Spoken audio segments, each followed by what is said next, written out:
Halos lahat ng mahirap, pinangarap maging mayaman. Pero naisip mo rin ba kung bakit may mga tao pa rin na kahit magsumikap ay nananatili pa rin mahirap?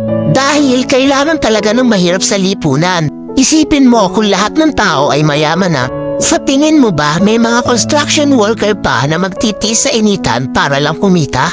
Kung mayaman na silang lahat, sino pang gagawa ng bahay?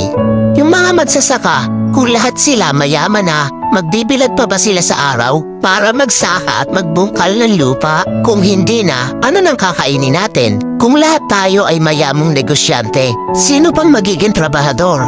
Mas marami mang mahirap sa lipunan, pero sa totoo lang, sila ang higit na kapakipakinabang. Bakit? Dahil mas marami silang alam na trabaho na pinakikinabangan ng mayayaman. Tulad ng isang kumpanya, hindi iyon magiging maunlad kung walang mga empleyado. Kahit na gaano kahirap ang trabaho sa isang kumpanya, kahit na masama pang ugali na nagpapatrabaho, di ba natitiis ng taong gipit? Lalo na kung may binubuhay na pamilya. At higit sa lahat, hindi mo makikita ang tunay na mapagbigay at matulungin sa kapwa kung walang mahirap na tinutulungan.